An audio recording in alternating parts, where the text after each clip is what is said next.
Many Christians in these days, they probably do the same thing. If they have trouble, if they are under attack, they probably come to God and they pray. They come to their religion and they pray.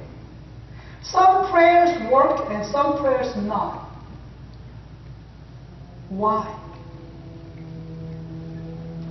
Why? Why? While some prayers work and some not. Why? Because prayer is about the communication. If you make the right communication, that works. If you pray, but that prayer does not reach to the other party, so actually you don't make a right communication there, then that prayer doesn't work. It's just your own wishes. That's it. You make your wish. That wish must reach to the other party who is supposed to hear your prayer. And that prayer must be reached to the other party's heart and move the heart and let God respond to your prayer. When these things happen, your prayer will be answered. Healing things, healing business, it's not only about between God and us. It can happen between the Satan and the people, or other the small letter G, God things and the human beings. Because even if you just read the Bible, if you read all other materials, those spirit beings, they can make those supernatural miracles around the human life. So, when people seek for healing, the healings happen. You cannot say that all the healings come from God. Some healings come from the Lord Great Spirit around. That's a spiritual business. Okay? Then why these things happen that way? Because they treat the people. So that people worship those things. So Satan can trick you by providing you what you ask. Whether it is a material blessings, whether it is a physical healing, yes, Satan tricks you by providing your need. And what happened? You will be led by the Satan or evil spirit and getting away from God. Then how can he discern the difference? How can he discern whether the healing comes from God or comes from the devil, the evil spirit, or whether the material blessing comes from God or the different resources? It is very clear how that miracle changed your life. Okay?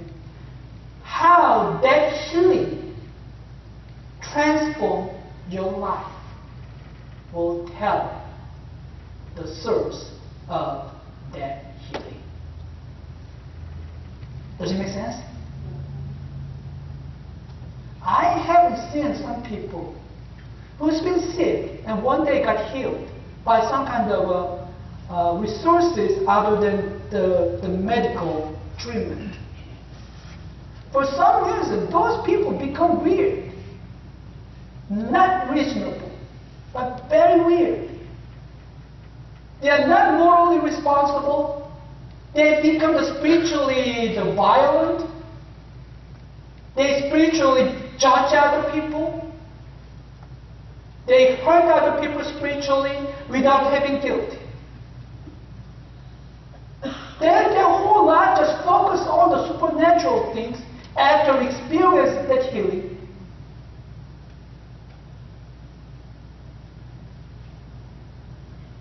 And there's no harmony in their life. They are just stuck to certain things. They said they worship God, they follow God. But none of their life, none of those sayings they're saying tells they worship God.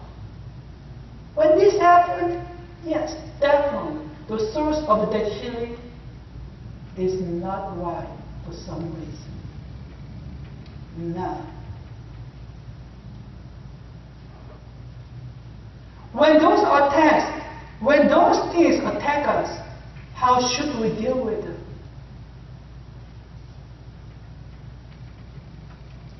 The first, you got to know where those attacks come from. Number two, you got to remember who you are as a child of God. Today the Bible talk about the very serious issues. What had happened to this boy and his father? What's your first impression when you read this story?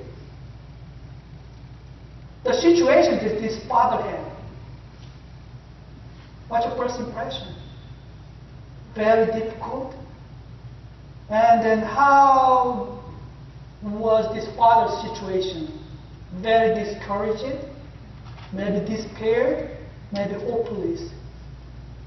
But still, he cannot bear with his son's suffering.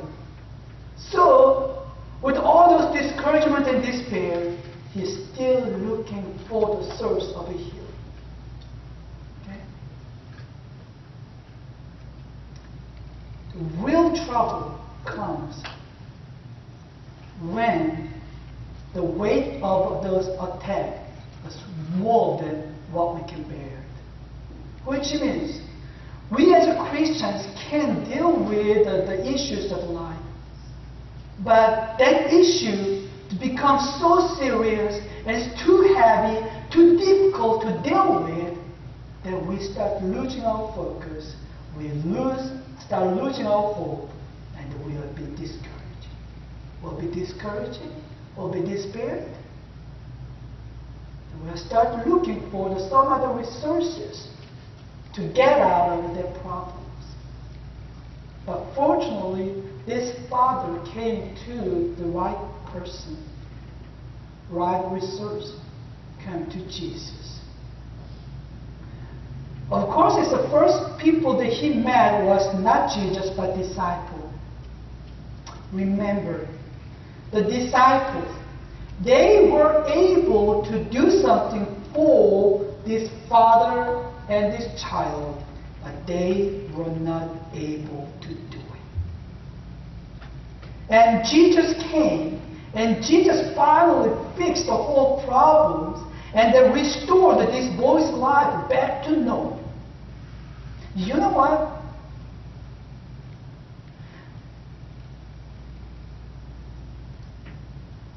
The disciples must be very wondered why they couldn't do that while Jesus just made these wonderful miracles. They followed all the steps that Jesus did, but nothing happened. Now we see the two different issues. Okay? One is about the father, the one who had to deal with the sufferings of life. Okay, that's number one. And number two, the disciple, who were supposed to do something but couldn't make anything. Okay? We're dealing with these two people, and we, as Christians, could fall into any of these two groups. Sometimes our position can be like this father, who had to deal with the troubles and sufferings of life, but just could find any way to get out of it, but just crying every day.